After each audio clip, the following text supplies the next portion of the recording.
Hi, నేను మీ Jayanthi Varupalli. Welcome to my channel.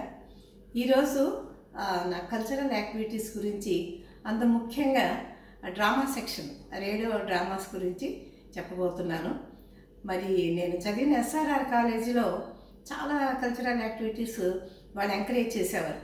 అప్పుడు స్టేజ్ మీద వాళ్ళు డ్రామాస్ అవన్నీ వేయించేవారు అనమాట. అందులో నాకు చాలా ఇంపార్టెంట్ హీరోయిన్ రోల్ ఇచ్చేవారు. ఫస్ట్ బీఎస్సీ అప్పుడు నన్ను ఇక్కడి నుంచి ఆంధ్ర యూనివర్సిటీకి ఇంటర్ కాలేజియేట్ కాంపిటీషన్స్కి డ్రామాకి తీసుకెళ్ళారు. అక్కడ ఆ నాటకంలో నాకు ఆ యూనివర్సిటీ లెవెల్లో సెకండ్ బెస్ట్ ఫీమేల్ రోల్ వచ్చింది. ఆ తర్వాత కూడా ఇక్కడికి వచ్చాక కూడా మాది కో ఎడ్యుకేషన్ కాలేజీ, ఇంకా చాలామంది సీనియర్స్ కూడా ఉండేవారు.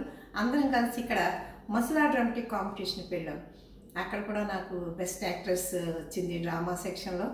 అలా చాలా చోట్ల విజయవాడలో మా కాలేజీ తరఫున మమ్మల్ని డ్రామాకి తీసుకెళ్ళేవారు స్టేజ్ మీద. అంటే స్టూడెంట్స్ లెవెల్లో ఉన్న డ్రామాస్ అనమాట. అవన్నీ చేస్తూ ఉండేవాళ్ళం. ఇంకా ఆ తర్వాత నేను ఇంకా జాబ్లోకి వెళ్ళాక, లెక్చరర్గా అయ్యాక మా స్టూడెంట్స్కి మాత్రం నేను ఇవన్నీ ట్రైనింగ్ ఇస్తూ స్టేజ్ మీద నేర్పించేదాన్ని. కాకపోతే నేను అక్కడ స్టేజ్ మీద డ్రామాస్ వేయలేదు, కానీ కొత్తగూడెంలో ఆల్ ఇండియా రేడియో స్టేషన్ ఉంది. ఆల్ ఇండియా రేడియో స్టేషన్ వాళ్ళ దగ్గరికి ఆడిషన్కి పిలిచారు నన్ను.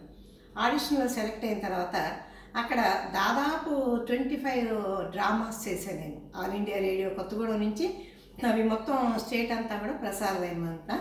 అలాగే విజయవాడ వచ్చాక కూడా నేను అక్కడి నుంచి మళ్ళీ విజయవాడ రాగానే అక్కడి నుంచి ఆడిషన్ వాళ్ళు మళ్ళీ ట్రాన్స్ఫర్ తీసుకుని విజయవాడ వచ్చాక కూడా నేను చాలా రేడియో డ్రామాస్లో పార్టిసిపేట్ చేశాను. చాలా రకరకాల క్యారెక్టర్స్ చేశాను. అయితే స్టేజ్ మీద డ్రామాకి రేడియో డ్రామాకి చాలా తేడా ఉంటుందండి. స్టేజ్ మీద డ్రామా ఏంటంటే మొత్తం మనిషిని చూస్తూ ఉంటారు, దృశ్యం కనిపిస్తూ ఉంటుంది, మన హావభావాలు, చేతులు, కదలిక, మాట అన్నీ కనిపిస్తుంటాయి. అయితే రేడియో డ్రామా అనేటప్పటికీ ఆ మొత్తం డైలాగులో అది విషాదం అయితే మన గొంతులో పలకాలి విషాదాన్ని, అది సంతోషం అయితే ఓన్లీ వాయిస్లోనే. మనకి రేడియోలో వినపడేది ఏంటి? వాయిసే కదా. కాబట్టి అన్ని ఫీలింగ్స్ కూడా మనకు వాయిస్లోనే రావాలి. ఏ ఏజ్ వాయిస్ అయితే ఆ ఏజ్కి మన వాయిస్ని మాడ్యులేషన్ పెంచుకోవాలి. మరి ఎక్కడ పెంచాలి వాయిస్ని, ఎక్కడ తగ్గించాలి, ఇవన్నీ కూడా రేడియో డ్రామాలో ఉంటాయన్నమాట. అవి చాలా డ్రామాస్ చాలా బాగున్నాయని చాలామంది శ్రోతలు లెటర్స్ రాస్తూ ఉండేవారు. నేను ఆ డ్రామాస్ కొన్ని మీకు మచ్చుకి కొన్ని సీన్స్ నేను మీకు షేర్ చేస్తాను.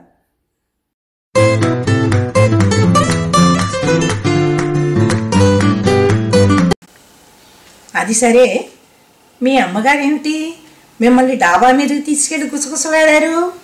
దేని గురించో? ఏమీ లేదు, మా చెల్లెలు ఇల్లు గురించి.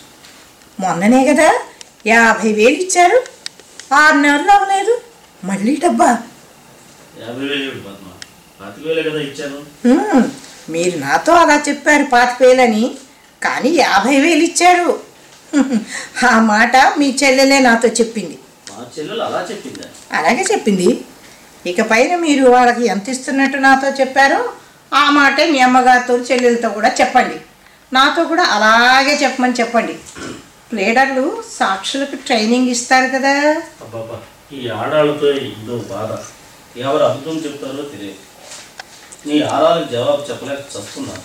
నేను 25,000 ఇచ్చాను పద్మ, మా అమ్మ ఇంకో 25,000 ఇచ్చి 50,000 నేనే ఇచ్చినట్టు చెప్పిందేమో. అయితే ఆ 25,000 మీ నాన్నగారికి తెలియకుండా మీ అమ్మగారు ఇచ్చారన్నమాట. మొత్తం మీద ఒకళ్ళకి తెలియకుండా ఒకళ్ళు అంతా కలిపి మొత్తం 1,25,000 ముట్ట చెప్పారు. అది అయింది కదా.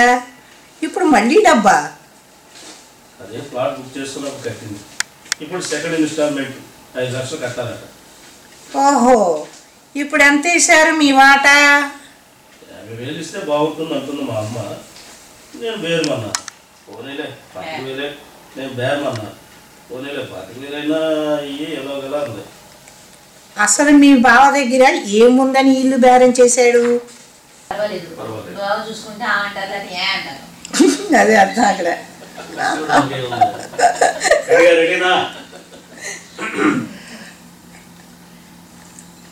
Page number 5. పద్మా, పద్మా, ఏ ఉప్మా బాగుంది. ఏదో పెద్ద పనున్నట్టు పిలిచారు. ఈ మాట చెప్పడానికేనా? ఆహా, బాగా చేశావు. ఆ మాట చెప్పడం కూడా తప్పేనా? నేనేమైనా అడిగానా? అడగలేదులే, కానీ నాదే తప్పు. ఓకే ఓకే, ఈ ఉప్మా బాగుంది, కానీ మా అమ్మ చేస్తుంది ఉప్మా ఆ టేస్ట్ చాలా బాగుంటుంది. మా అమ్మ చేసిన, నువ్వు చేసిన అదే నూక, అదే పోపు, అదే ఉప్పు. మరి టేస్ట్లో అంత తేడా ఎలా వస్తుందో? తేడా ఎక్కడుందో కానీ మరి తినేవాడి బుద్ధిలో ఉంది తేడా. మీకు నచ్చకపోతే తినకండి, ఆ ప్లేట్ అలా వదిలేయండి, అవతల పారేస్తాను. అబ్బా, అంత కోపం ఎందుకు పద్మ? నేను ఇప్పుడు ఏమన్నానని? మా అమ్మ చేసిన ఉప్మా బాగుంటుంది అన్నాను, అది తప్పే. ఓకే ఓకే, తప్పు అయితే సారీ అనేవి అనటం, సారీ అనటం కాపురం పెట్టిన దగ్గర నుంచి చూస్తున్నాను. పులిహార చేస్తే అబ్బా మా అమ్మ ఎంత బాగా చేస్తుందో, ఏదైనా స్వీట్ చేస్తే అబ్బే మా అమ్మ చేసినట్టు రాలేదు, వెధవది చారు కాస్తే అబ్బా చారు కాస్తే మా అమ్మే కాయాలి. ఏమిటా బుద్ధి? అసలు పెళ్లి చేసుకోకుండా ఉండాల్సింది మీరు.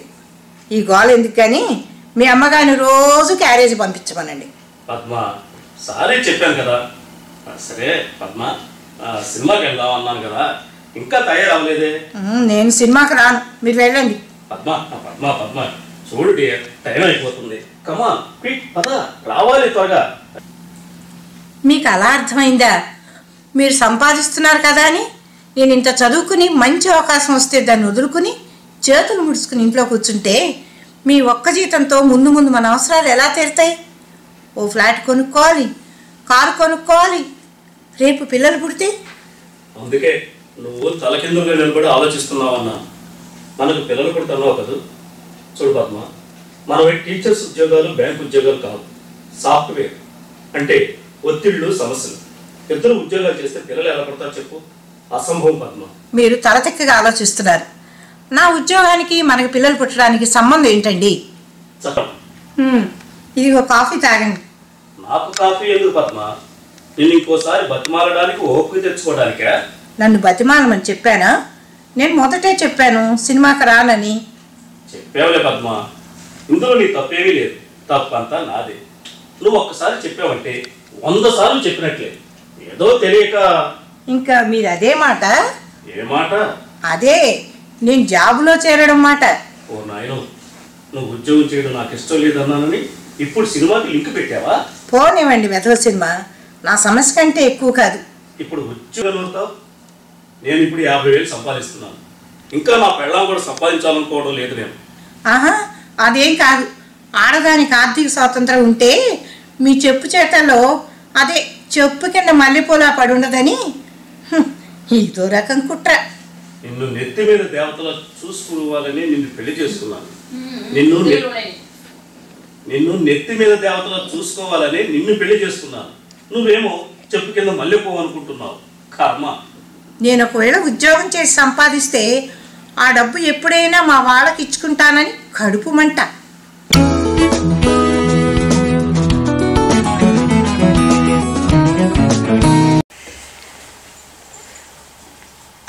సంతోషి, తెల్లారింది లేమ్మా.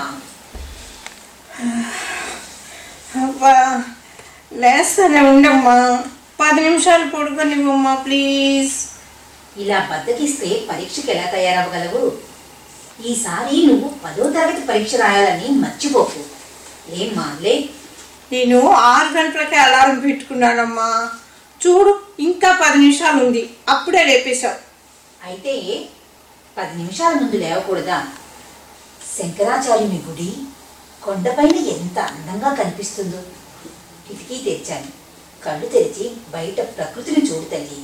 అమ్మా నువ్వు కూడా మొదలు పెట్టావా? నా మంచి పాపవుగా, నా మంచి కూతురుగా లేమ్మా లే. ఇప్పటికీ దెప్పి పొడుస్తూనే ఉంది. పోయింది ఏముందిలే శీల, నేను బయలుదేరుతాను. ఆలస్యం అయితే ఆయన్ని కలవడం కుదరదు. వస్తాను. సంతోషి, లేచావా? మీ నాన్నగారు కూడా బయటికి వెళ్ళారు. నేను విన్నాను, అంతా విన్నాను. అమ్మా నన్ను కూడా మా స్కూల్లో ఆడపిల్లలందరూ గొడుగులు పండిట్ కూతురు, గొడుగులు పండిట్ కూతురు అని పిలుస్తుంటారు, ఆట పట్టిస్తుంటారమ్మా. పడ్డవాళ్ళు ఎప్పుడు చెడ్డవాళ్ళు కాదులే తల్లి. అవునమ్మా, కానీ వాళ్ళు అలా ఆట పట్టిస్తుంటే నాకు చాలా అవమానం అనిపిస్తుందమ్మా. అవన్నీ పట్టించుకోకూడదమ్మా. సరేలే, లేదు.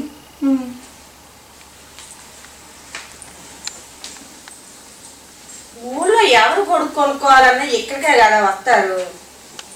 ఇప్పుడు వాళ్ళందరూ ఏం చెయ్యాలబ్బా?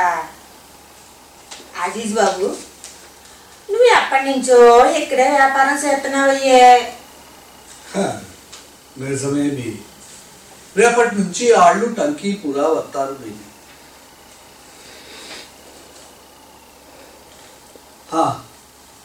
నిజమే బి, రేపటి నుంచి వాళ్ళు కూడా టంకీ కూడా వస్తారు.